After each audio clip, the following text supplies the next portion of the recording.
The ninth book of Homer's Iliads. The argument. To Agamemnon, urging hopeless flight, stand Diomed and Nestor opposite.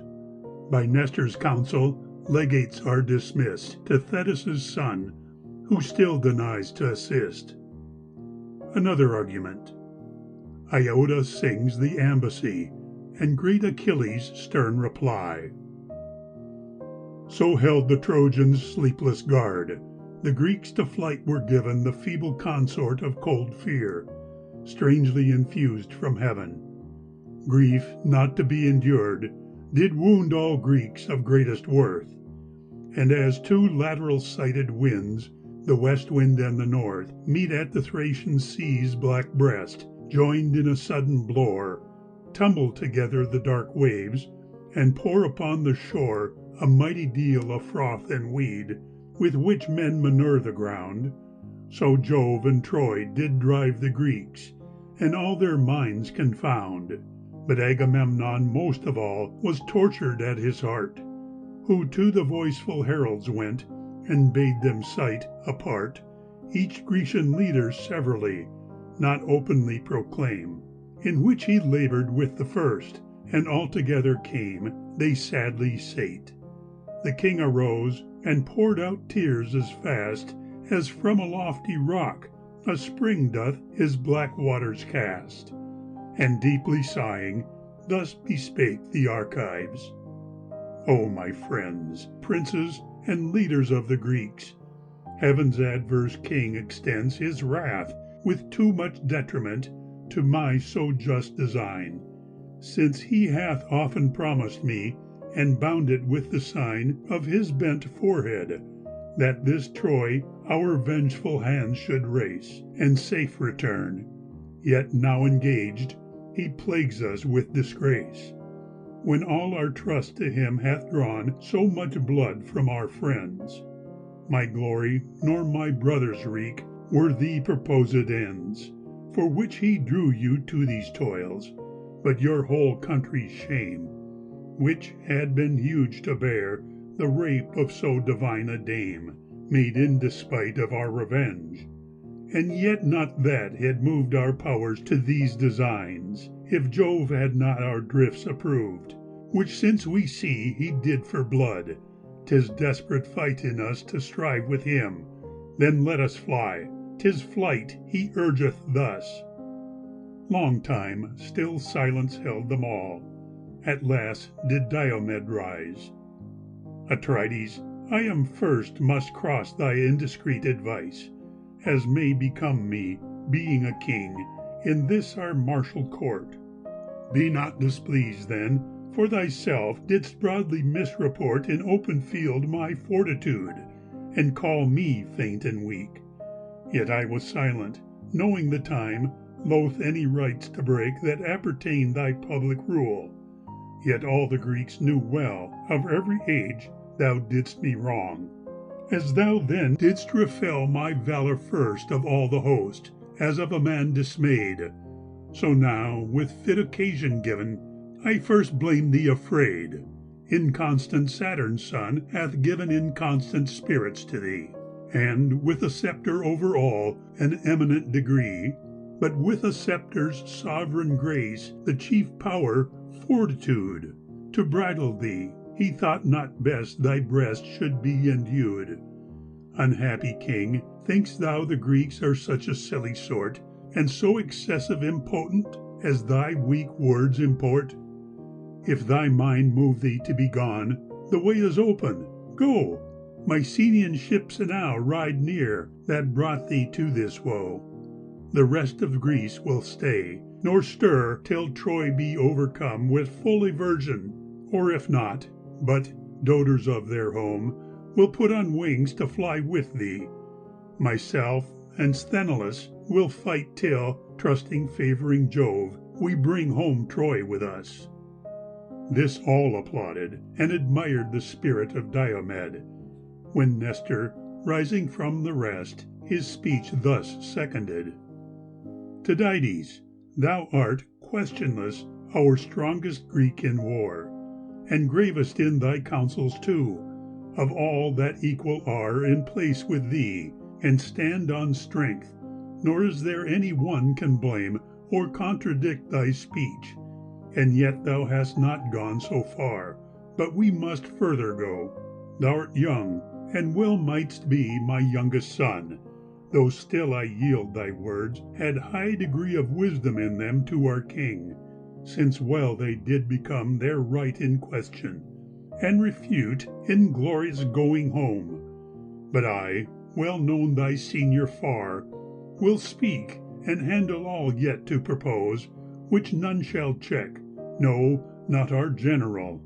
A hater of society, unjust and wild, is he that loves intestine war, being stuffed with manless cruelty.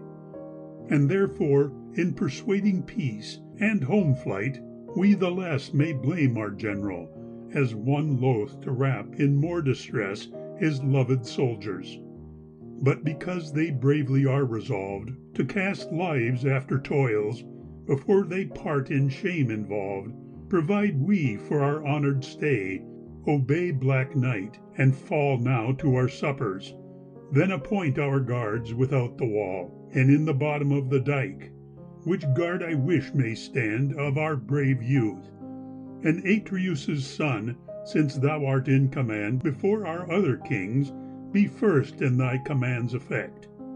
It well becomes thee, since 'tis both what all thy peers expect, and in the royal right of things is no impaired to thee, nor shall it stand with less than right that they invited be to supper by thee. All thy tents are amply stored with wine, brought daily in Greek ships from Thrace, and to this grace of thine all necessaries thou hast fit, and store of men to wait. And many meeting there, thou mayest hear every man's conceit, and take the best. It much concerns all Greeks to use advice of gravest nature, since so near our ships our enemies have lighted such a sort of fires, with which what man is joyed. Look how all bear themselves this night, so live or be destroyed. All heard and followed his advice. There was appointed then 7 captains of the watch, who forth did march with all their men. The first was famous Thrasymed, adviceful Nestor's son, Ascalaphus, and Ialmen, and mighty Merion, Alpharius, and Deipyrus, and lovely Lycomed, old Creon's joy. These 7 bold lords and 100 soldiers led, in every severed company, and every man his pike, some placed on the rampire's top, and some amidst the dike. All fires made, and their suppers took.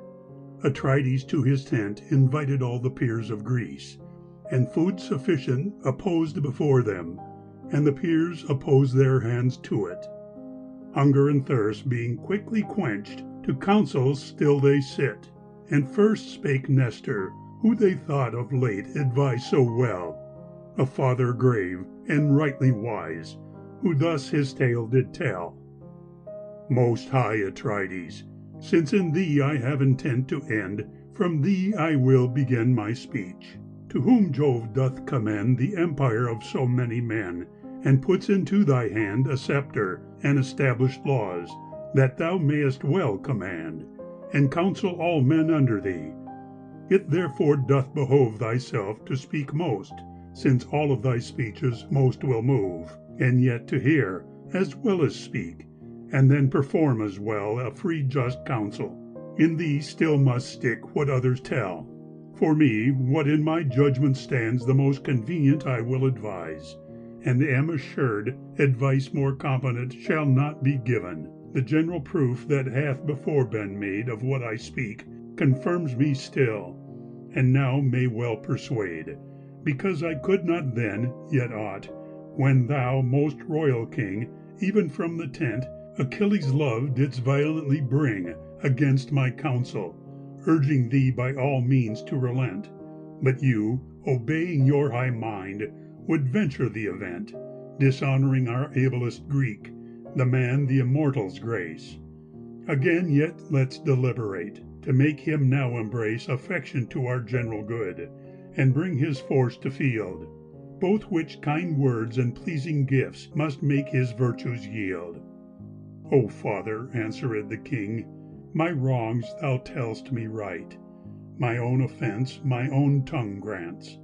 One man must stand in fight for our whole army. Him I wronged. Him Jove loves from his heart. He shows it in thus honoring him, who, living thus apart, proves us but number, for his want makes all our weakness seen. Yet after my confessed offence, soothing my humorous spleen, I'll sweeten his effects again with presents infinite, which, to prove my firm intent, I'll openly recite.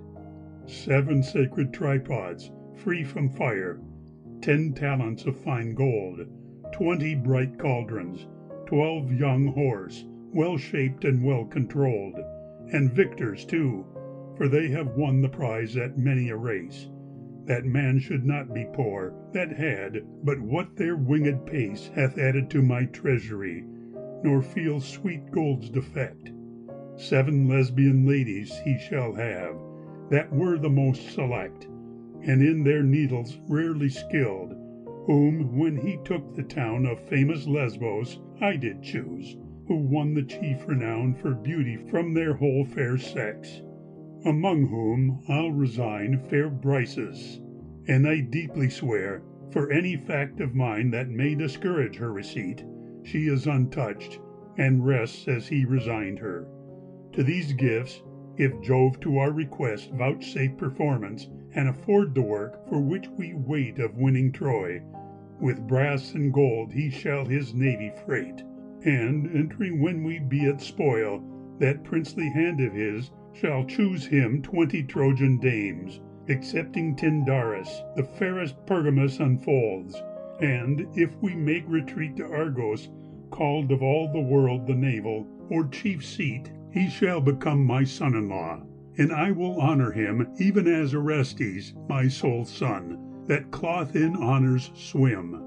3 daughters in my well-built court unmarried are, and fair, Laodice, Chrysothemis, that hath the golden hair, and Iphianassa. Of all 3, the worthiest let him take all jointureless to Peleus' court. I will her jointure make, and that so great as never yet did any maid prefer. 7 cities right magnificent I will bestow on her, Enope and Cardamyle, Hyra for herbs renowned, the fair Epea, Pedasus that doth with grapes abound, Anthea girded with green meads, Phaera surnamed divine, all whose bright turrets on the sea in sandy Pylos shine.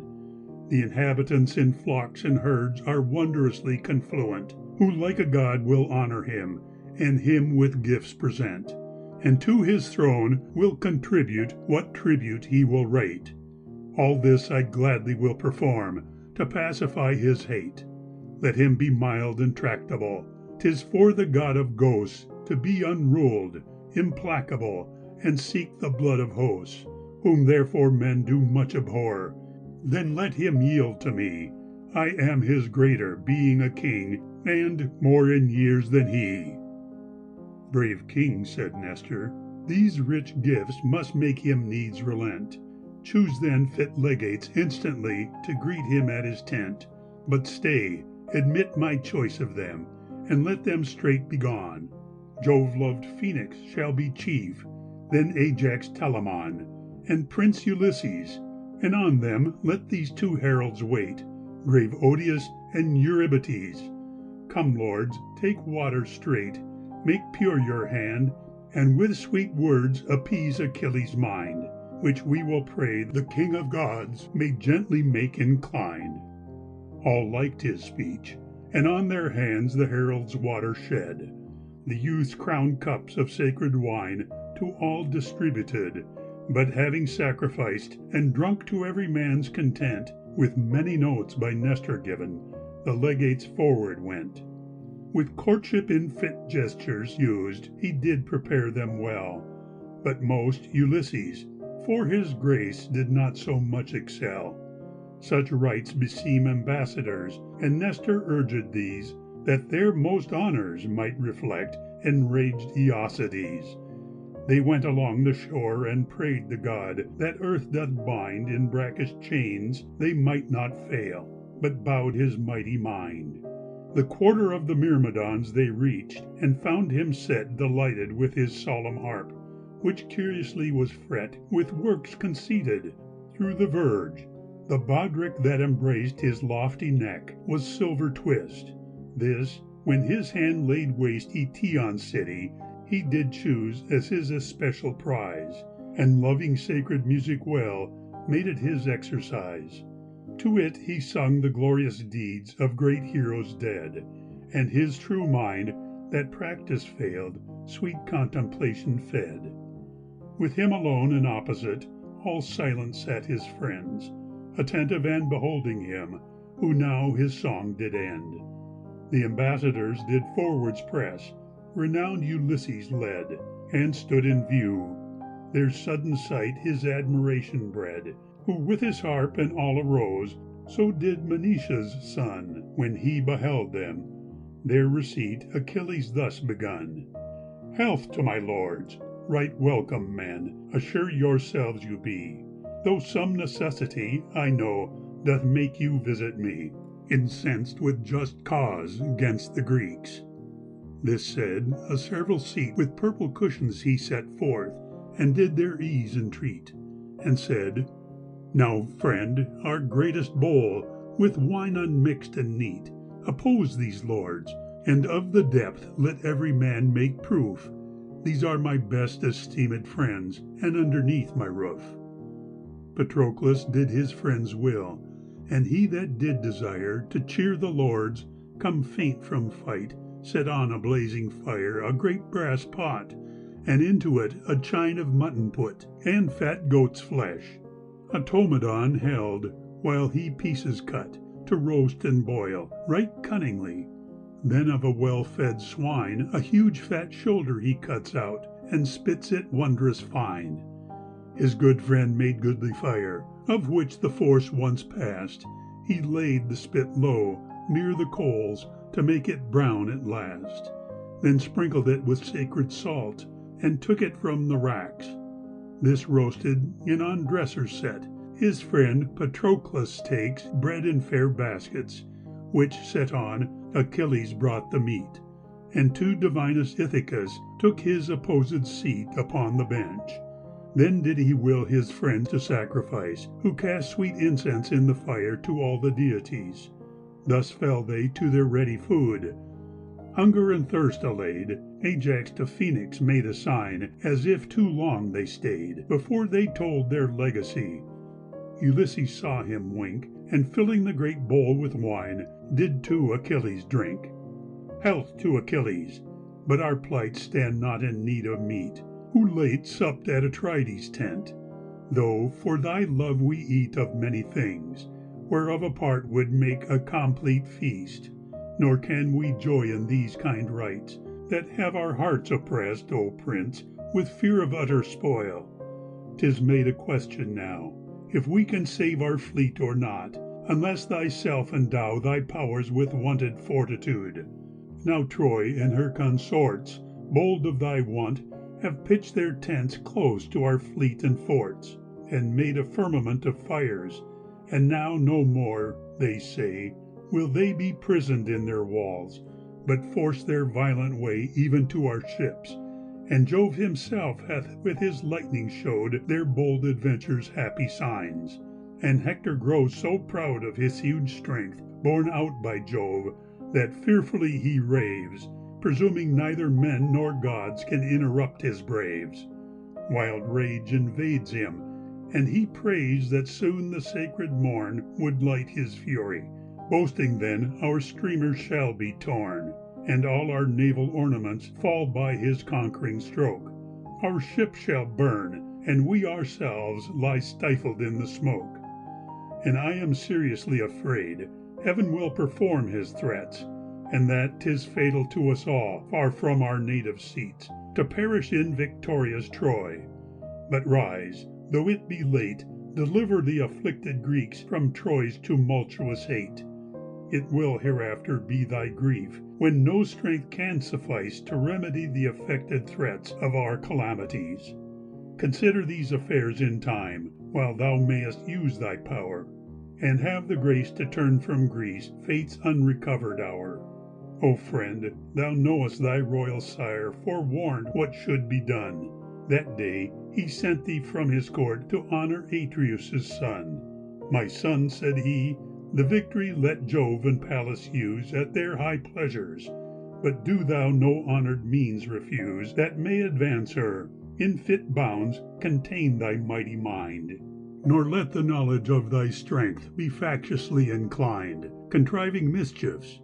Be to fame and general good professed, the more will all sorts honor thee. Benignity is best. Thus charge thy sire, which thou forgett'st.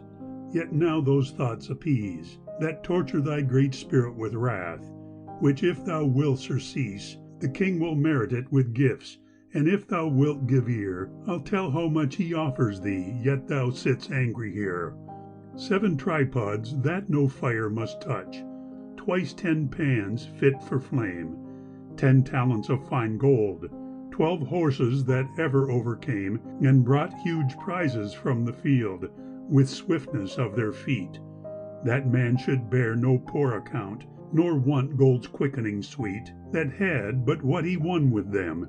7 worthiest Lesbian dames, renowned for skill in housewifery, and bear the sovereign fames for beauty of their general sex. When at thy overthrow of well-built Lesbos he did choose, and these he will bestow. And with these her he took from thee, whom by his state since then he swears he touched not, as fair dames used to be touched by men. All these are ready for thee now, and if at length we take, by help of gods, this wealthy town, thy ship shall burthen make of gold and brass at thy desires, when we the spoil divide, and 20 beauteous Trojan dames thou shalt select beside, next Helen, the most beautiful, and when returned we be to Argos, be his son-in-law, for he will honor thee like his Orestes, his sole son, maintained in height of bliss. 3 daughters beautify his court, the fair Chrysothemis, Laodice, and Iphianessa. Of all the fairest take to Peleus's, thy grave father's court, and never jointure make. He will the jointure make himself, so great as never sire gave to his daughter's nuptials. 7 cities left entire, Cardamyle, and Enope, and Hera full of flowers, and Thea for sweet meadows praised, and Phyra decked with towers, the bright Epea, Pedasus that doth god Bacchus please. All on sandy Pylos' soil are seated near the seas. The inhabitants in droves and flocks exceeding wealthy be, who, like a god, with worthy gifts will gladly honor thee, and tribute of a special rate to thy high sceptre pay. All this he freely will perform, thy anger to allay. But if thy hate to him be more than his gifts may repress, yet pity all the other Greeks in such extreme distress, who with religion honor thee, and to their desperate ill thou shalt triumphant glory bring, and Hector thou mayest kill, when pride makes him encounter thee, filled with a baneful sprite, who vaunts our whole fleet brought not one equal to him in fight. Swift-foot Aeacides replied, Divine Laertes' son, 'tis requisite I should be short, and show what place hath won thy serious speech, affirming not but what you shall approve, established in my settled heart, that in the rest I move no murmur nor exception. For, like hell mouth I loathe, who holds not in his words and thoughts one indistinguished troth. What fits the freeness of my mind, my speech shall make displayed. Nor Atreus' son, nor all the Greeks, shall win me to their aid. Their suit is wretchedly enforced, to free their own despairs, and my life never shall be hired with thankless desperate prayers. For never had I benefit that ever foiled the foe, even share hath he that keeps his tent, and he to field doth go. With equal honored cowards die, and men most valiant, the much performer, and the man that can of nothing vaunt. No overplus I ever found, when with my mind's most strife to do them good, to dangerous fight I have exposed my life. But even as to unfeathered birds the careful dam brings meat, which when she hath bestowed, herself hath nothing left to eat. So when my broken sleeps have drawn the nights to extremest length, and ended many bloody days with still employed strength, to guard their weakness, and preserve their wives' contents infract, I have been robbed before their eyes. 12 cities I have sacked, assailed by sea, 11 by land, while this siege held at Troy. And of all these, what was most dear, and most might crown the joy of Agamemnon, he enjoyed, who here behind remained, which when he took, a few he gave, and many things retained. Other to optimates and kings he gave, who hold them fast, yet mine he forceth, only I sit with my loss disgraced. But so he gained a lovely dame, to be his bed's delight. It is enough, for what cause else do Greeks and Trojans fight? Why brought he hither such an host? Was it not for a dame, for fair-haired Helen? And doth love alone the hearts inflame of the Atrides to their wives, of all the men that move? Every discreet and honest mind cares for his private love as much as they, as I myself love Briseis as my life, although my captive, and had will to take her for my wife, whom since he forced, preventing me, in vain he shall prolong hopes to appease me, that know well the deepness of my wrong.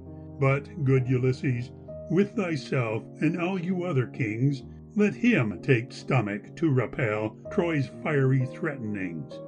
Much hath he done without my help, built him a goodly fort, cut a dike by it, pitched with pales, broad and of deep import. And can not all these helps repress this kill-man Hector's fright?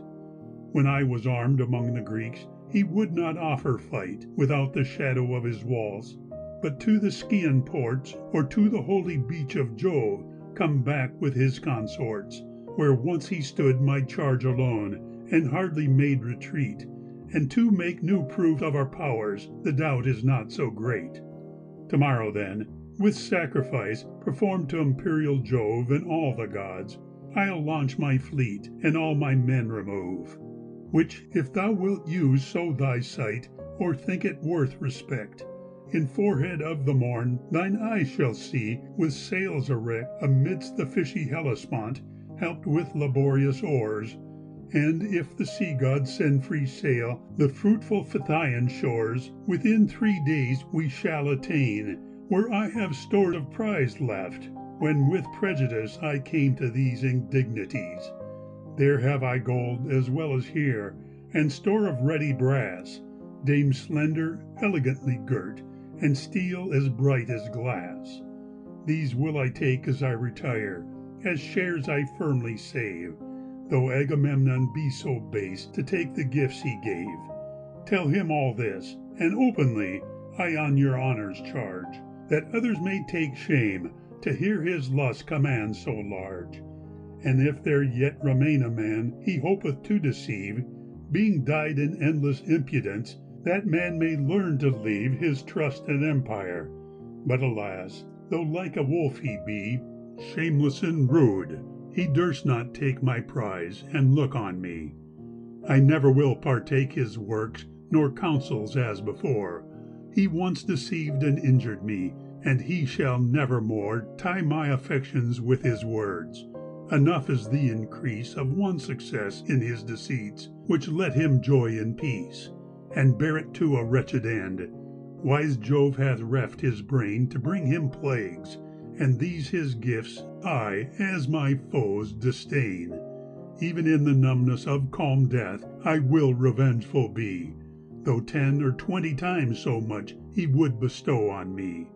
All he hath here, or anywhere, or Coman contains, to which men bring their wealth for strength, or all the store remains in circuit of Egyptian Thebes, where much hid treasure lies, whose walls contain 100 ports, of so admired size, 200 soldiers may affront, with horse and chariots pass. Nor would he amplify all this like sand, or dust, or grass, should he reclaim me till his wreak paid me for all the pains that with his contumely burned like poison in my veins. Nor shall his daughter be my wife, although she might contend with golden Venus for her form, or if she did transcend blue-eyed Minerva for her works, let him a Greek select fit for her, and a greater king. For if the gods protect my safety to my father's court, he shall choose me a wife. Many fair Argive princesses of unimpeached life in Hella and in Phthia live, whose sires do cities hold, of whom I can have whom I will. And more an hundredfold my true mind in my country likes to take a lawful wife, that in another nation, and there delight my life with those goods that my father got, much rather than die here. Nor all the wealth of well-built Troy, possessed when peace was there, all that Apollo's marble fane in stony Pythos holds, I value equal with the life that my free breast enfolds. Sheep, oxen, tripods, crest-decked horse, though lost, may come again. But when the white guard of our teeth no longer can contain our human soul, away it flies, and once gone nevermore to her frail mansion any man can her lost powers restore. And therefore since my mother queen, famed for her silver feet, told me 2 fates about my death in my direction meet, the one, that if I here remain to assist our victory, my safe return shall never live, my fame shall never die. If my return obtain success, much of my fame decays. But death shall linger his approach, and I live many days. This being revealed, 'twere foolish pride to abridge my life for praise. Then with myself I will advise others to hoist their sail, for 'gainst the height of Iliad you never shall prevail. Jove with his hand protecteth it, and makes the soldiers bold. This tell the kings in every part, for so grave legates should, that they may better counsels use to save their fleet and friends by their own valors, since this course, drowned in my anger, ends. Phoenix may in my tent repose, and in the morn steer course for Phthia, if he think it good, if not, I'll use no force. All wondered at his stern reply, and Phoenix, full of fears, his words would be more weak than just, supplied their wants with tears. If thy return incline thee thus, Peleus' renowned joy, and thou wilt let our ships be burned with harmful fire of Troy, since thou art angry, O my son, how shall I after be alone in these extremes of death, relinquished by thee? I, whom thy royal father sent as ordered of thy force, when to Atrides from his court he left thee for this course. Yet young, and when in skill of arms thou didst not so abound, nor hadst the habit of discourse that makes men so renowned. In all which I was set by him to instruct thee as my son, that thou mightst speak when speech was fit, and do when deeds were done. Not sit as dumb for want of words, idle for skill to move. I would not then be left by thee, dear son begot in love. No, not if God would promise me to raise the Prince of Time, carved in my bosom and my brows, and grace me with the prime of manly youth, as when at first I left sweet Hellas' shore, decked with fair dames, and fled the grudge my angry father bore, who was the fair Amyntor called, surnamed Ormenides, and for a fair-haired harlot's sake, that his effects could please, contemned my mother, his true wife, who ceaseless urged me to use his harlot Clytia, and still would clasp my knee to do her will, that so my sire might turn his love to hate of that lewd dame, converting it to comfort her estate. At last I was content to prove to do my mother good, and reconcile my father's love, who straight suspicious stood, pursuing me with many a curse, and to the Furies prayed, no dame might love nor bring me seed. The deities obeyed that govern hell, infernal Jove and stern Persephone. Then durst I in no longer date with my stern father be. Yet did my friends and near allies enclose me with desires not to depart, killed sheep, boars, beeves, roast them at solemn fires. And from my father's tuns we drunk exceeding store of wine. 9 nights they guarded me by turns, their fires did ceaseless shine. One in the porch of his strong hall, and in the portal one, before my chamber. But when day beneath the 10th night shone, I brake my chamber's thick-framed doors, and through the hall's guard passed, unseen of any man or maid. Through Greece then, rich and vast, I fled to Phthia, nurse of sheep, and came to Peleus' court, who entertained me heartily, and in as gracious sort as any sire his only son, born when his strength is spent, and blessed with great possessions to leave to his descent. He made me rich, and to my charge did much command. I dwelt in the utmost region rich Phthia doth extend, and governed the Dolopians, and made thee what thou art, O thou that like the gods art framed. Since dearest to my heart, I use thee so, thou lov'st none else, nor anywhere wouldst eat, till I had crowned my knee with thee, and carved thee tenderest meat, and given thee wine so much for love that in thy infancy, which still discretion must protect, and a continual eye, my bosom lovingly sustained, the wine thine could not bear. Then now my strength needs thine as much, be mine to thee as dear. Much have I suffered for thy love, much labored, wished much, thinking since I must have no heir, the gods' decrees are such. I would adopt thyself my heir, to thee my heart did give, what any sire could give his son, in thee I hope to live.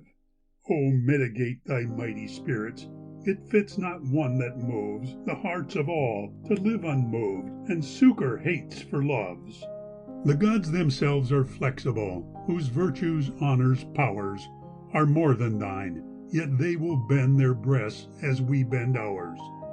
Perfumes, benign devotions, savors of offerings burned, and holy rites the engines are with which their hearts are turned, by men that pray to them whose faith their sins have falsified.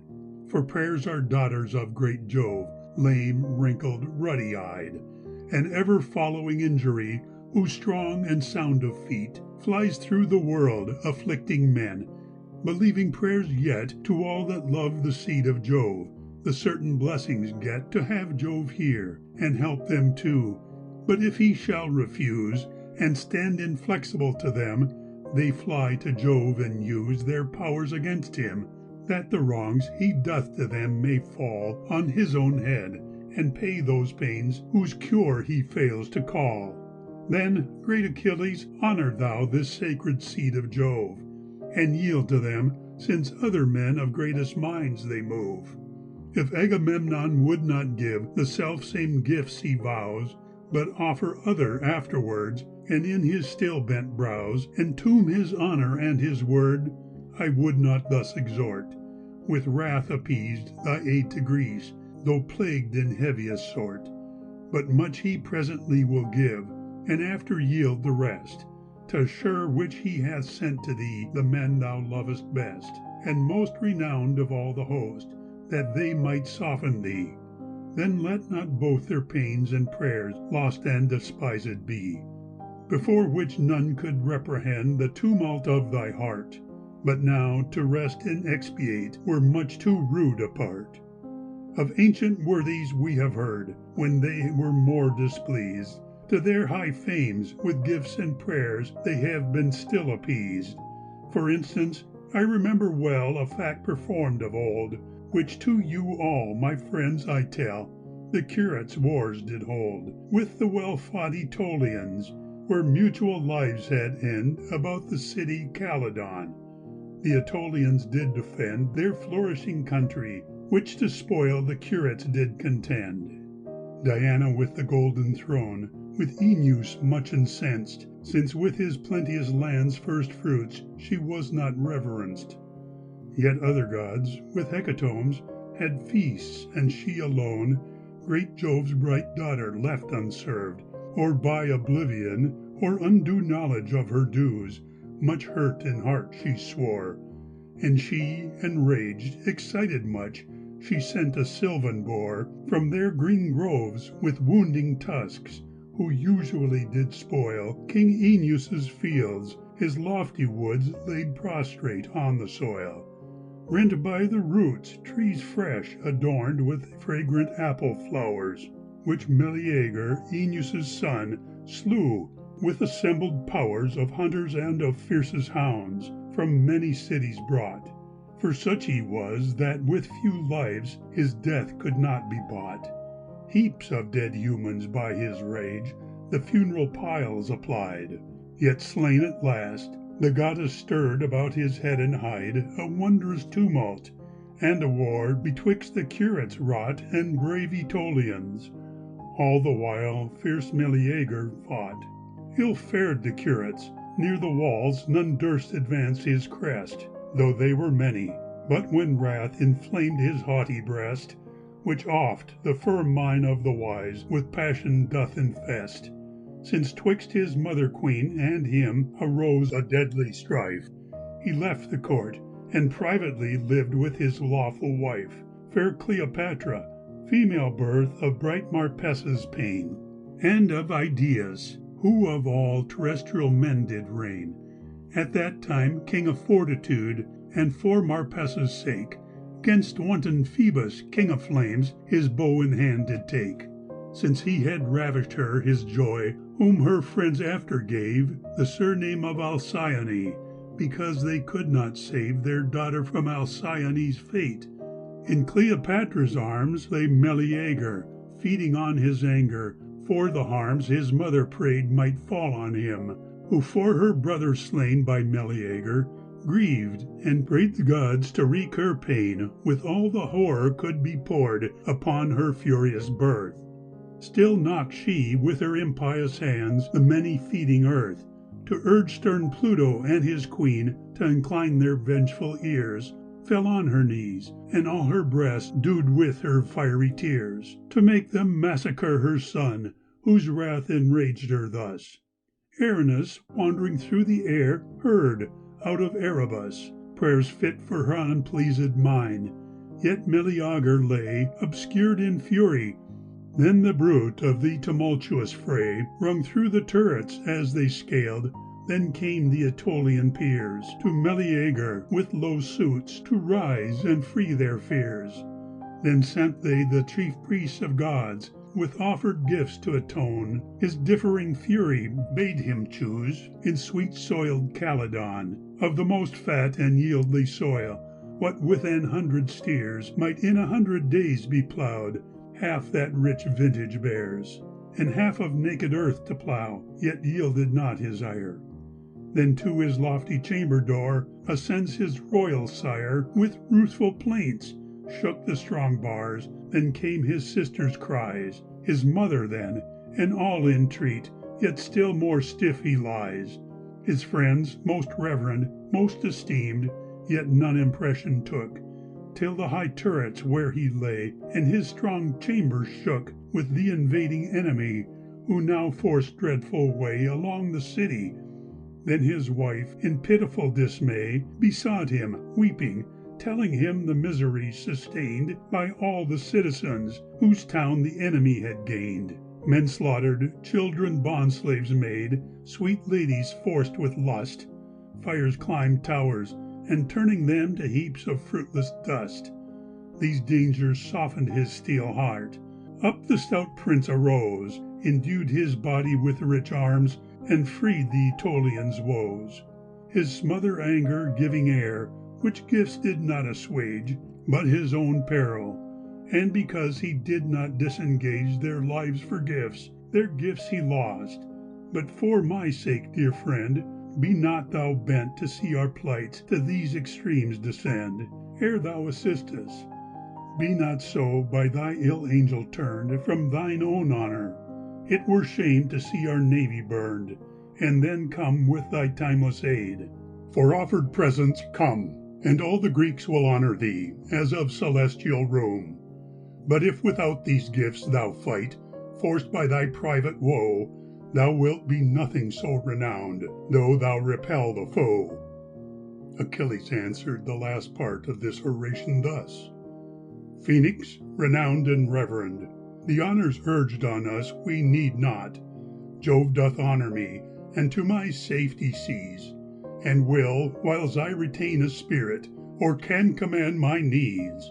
Then do not thou with tears and woes impassion my affects, becoming gracious to my foe, nor fits it the respects of thy vowed love to honor him that hath dishonored me, lest such loose kindness lose his heart that yet is firm to thee. It were thy praise to hurt with me the hurter of my state, since half my honor and my realm thou mayest participate. Let these lords then return the event, and do thou here repose, and when dark sleep breaks with the day, our councils shall disclose the course of our return or stay.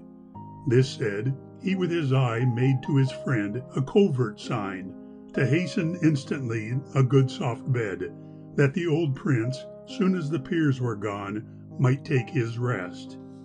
When soldier-like, brave Ajax Telamon spake to Ulysses, as with thought Achilles was not worth the high direction of his speech, that stood so sternly forth, unmoved with the other orators, and spake, not to appease Pelides' wrath, but to depart. His arguments were these: I issued Laertiades, let us insist no more on his persuasion. I perceive the world would end before our speeches end in this affair. We must with utmost haste return his answer, though but bad. The peers are elsewhere placed, and will not rise till we return. Great Thetis' son hath stored proud wrath within him, as his wealth, and will not be implored. Rude that he is, nor his friends love respects, do what they can. Wherein past all we honored him. O unremorseful man! Another for his brother slain, another for his son, accepts of satisfaction. And he the deed hath done, lives in beloved society, long after his amends, to which his foe's high heart for gifts with patience condescends.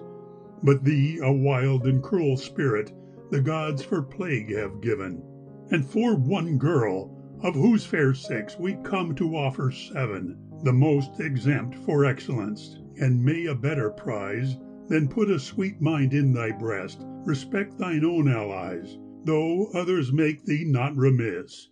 A multitude we are, sprung of thy royal family, and our supremest care is to be most familiar, and hold most love with thee of all the Greeks, how great an host soever here there be.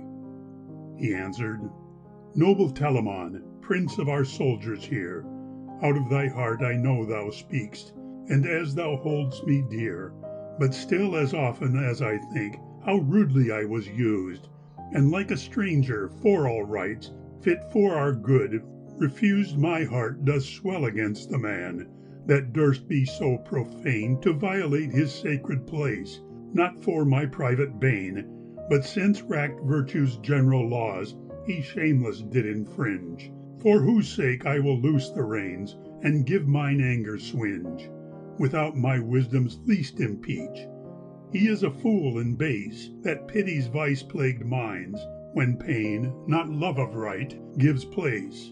And therefore tell your king, my lords, my just wrath will not care for all his cares, before my tents and navy charged are by warlike Hector, making way through flocks of Grecian lives, enlightened by their naval fire. But when his rage arrives about my tent and sable bark, I doubt not but to shield them and myself, and make him fly the there strong bounded field. This said, each one but kissed the cup, and to the ships retired, Ulysses first. Patroclus then the men and maids required to make grave Phoenix bed with speed, and see he nothing lacks. They straight obeyed, and thereon laid the subtle fruit of flax, and warm sheep fells for covering, and there the old man slept, attending till the golden morn her usual station kept. Achilles lay in the inner room of his tent richly wrought, and that fair lady by his side that he from Lesbos brought, bright Diomeda, Phoebus' seed. Patroclus did embrace the beauteous Iphis, given to him when his bold friend did race the lofty Scyrus that was kept in Aeneas' hold. Now at the tent of Atreus' son, each man with cups of gold received the ambassadors returned, all clustered near to know what news they brought, which first the king would have Ulysses show. Say, most praiseworthy Ithacus, the Grecians' great renown, will he defend us, or not yet will his proud stomach down?